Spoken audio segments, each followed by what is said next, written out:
Abonnez-vous sur notre chaîne Vitrine RDC et cliquez sur la cloche de notification pour ne rien rater de nos publications. C'est parti!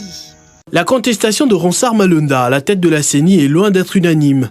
Bien au contraire, de plus en plus de voix s'élèvent pour s'interroger sur cette farouche attitude légendaire de l'Église catholique à rejeter systématiquement tous les choix quand ils ne sont pas pris par eux-mêmes. C'est le cas de la société civile Force Vive qui a émis une déclaration relatant les faits tout en se désolidarisant de la position de l'Église catholique. Nous avons rencontré dans les rues de Kinshasa un des signataires de la dite déclaration, Carlos Mupili, qui croit savoir qu'il ne s'agit pas du premier cas de ce genre. Je trouve que Malonda n'est pas la première victime de la contestation de l'Église catholique. Il y en a tant d'autres, depuis fait Abbé Malou Malou,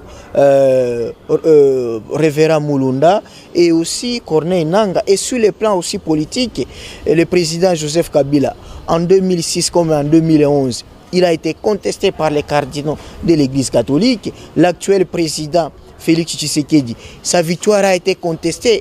Dans les lignes de sa déclaration, l'on peut lire une révolte de ce collectif des organisations de la société civile de thématiques électorales. À leur avis, l'Église catholique se présente actuellement sans détour, tel un parti politique prêt à brandir s'il le faut la menace d'envoyer ses militants dans la rue pour obtenir gain de cause de ces revendications pourtant discutables. On n'est pas dans l'objectivité et qu'on veut défendre ses intérêts partisans. Parfois, on tombe dans ça. Vous allez attendre qu'ils disent que non, nous ne voulons pas de l'autre, il est du FCC. Alors que c'est nous qui pouvons dire qu'on peut suspecter l'Église catholique parce que les cardinaux et les évêques des catholiques reçoivent du dupes, Prado, de la part du président honoraire Kabila.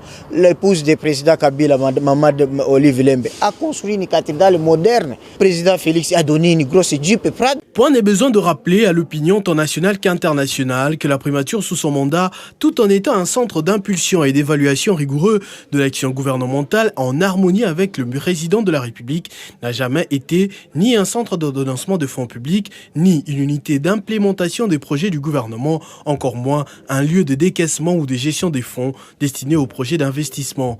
À cet effet, il y a eu à noter que, sauf mauvaise foi manifeste et intention malveillante, cette implémentation a toujours été l'œuvre des ministères sectoriels et qu'en aucun cas, de tout son mandat à la tête du gouvernement, le Premier ministre honoraire n'a eu à gérer depuis la primature des fonds destinés aux différents projets d'investissement, donc aucun fonds d'investissement. Le poids des défis qu'il devait relever au fil de ces années de dur labeur, de privation et d'abnégation pour engager le gouvernement dans des réformes d'envergure pour la gouvernance à laquelle il est très attaché, ne pouvait jamais lui permettre d'alourdir ses responsabilités par son implication dans l'implémentation directe des projets et surtout pour la gestion des fonds y destinés.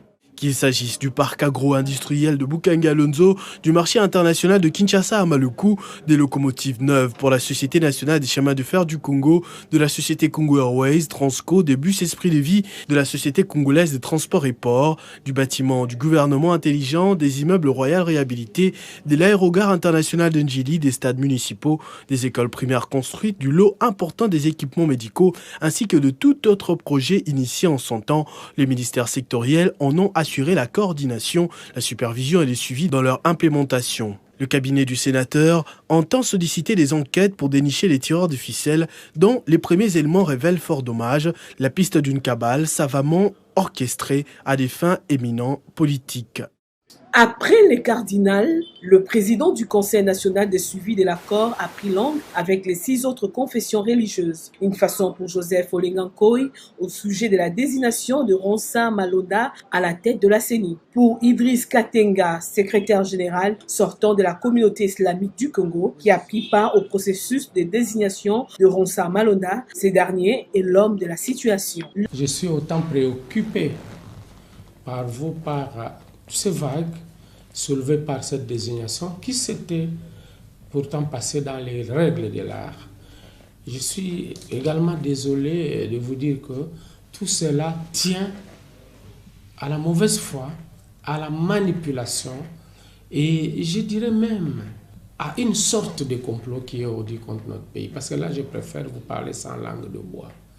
Moi, je pense que le problème est ailleurs. Le problème n'est pas lié à la désignation. La CENCO a décidé de retirer son propre candidat pour des raisons qui lui sont propres. Mais en tout cas, En donnant ces raisons, la Senko a complètement disqualifié son candidat. Et puis, il est resté en lice, M. Ronsard Malonda, dont vous parlez, et le professeur Eyale Bossela, qui est un grand homme de bien, un professeur d'université, mais qui était soutenu par les protestants. Après, il est prouvé noir sur blanc que le professeur Boyela avait une affiliation politique, parce qu'en 2018, il a participé à la compétition électorale comme candidat député national sur une liste d'une alliance politique au niveau de la circonscription électorale de Bolomba. Alors nous avions besoin de personnalités indépendantes. Et puis les autres vont dire non, nous ne voulons pas de Ronsard Malonda, tout simplement parce que lui, il a travaillé avec Corneille Nangaa. Et on a dit non. Nous avons établi les documents. Madame, ce n'est pas au moment où vous menez une compétition, même dans les sports. Vous avez commencé un match, vous avez des règlements que vous avez définis et acceptés tous.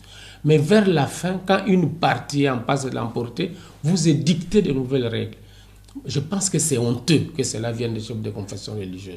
L'ancien bureau de la Commission électorale nationale indépendante, dirigé par Corneille Nangaa, est arrivé fin mandat. Je me félicite du fait que cette loi a été votée. Et voilà, nous remercions sincèrement les députés. Dieu aidant, la loi est passée. C'est une plénière mouvementée au cours de laquelle les députés nationaux ont voté pour la 6e prorogation de l'état d'urgence en République démocratique du Congo. Le projet de loi a été présenté par le vice-ministre de la Justice Bernard Takaichi. Mouvementé parce que les avis des élus sont restés partagés. Lors du débat, pour certains, il n'y avait pas lieu de proroger une nouvelle fois cet état d'urgence. L'économie est asphyxiée. L'état d'urgence, oui, mais lever les mesures qui accompagnent cet état d'urgence. Parce que nous savons que la population en a marre. De partout, et même de nos provinces, comme chez moi dans le Haut-Ouélé, quand bien même qu'elle est déjà touchée, on sent déjà les conséquences de cet état d'urgence. Et il faut savoir que la population ne comprend pas très bien qu'est-ce qui change avec le maintien de cet état d'urgence.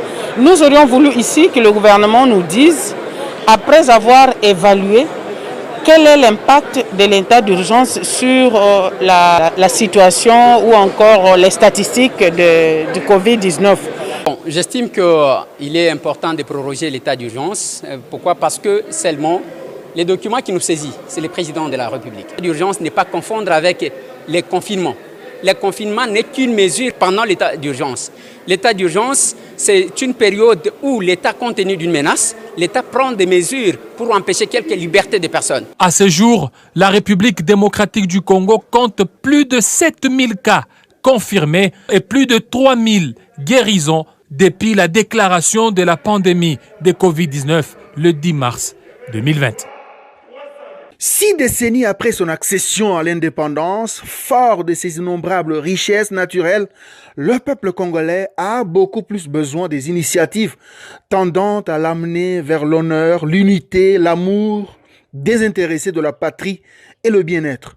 Le peuple congolais attend de ses leaders politiques, religieux et de la société civile des discours d'espoir et des initiatives allant dans le sens de transformer ses potentialités en véritable bonheur. Depuis l'entérinement de Ronsard Malonda par l'Assemblée nationale, après sa désignation à la tête de la Commission électorale nationale indépendante par les confessions religieuses, à raison de 6 voix sur 8 votants, certains responsables politiques, religieux et de la société civile n'importe plus des gants pour se lancer dans la très dangereuse politique de la terre brûlée.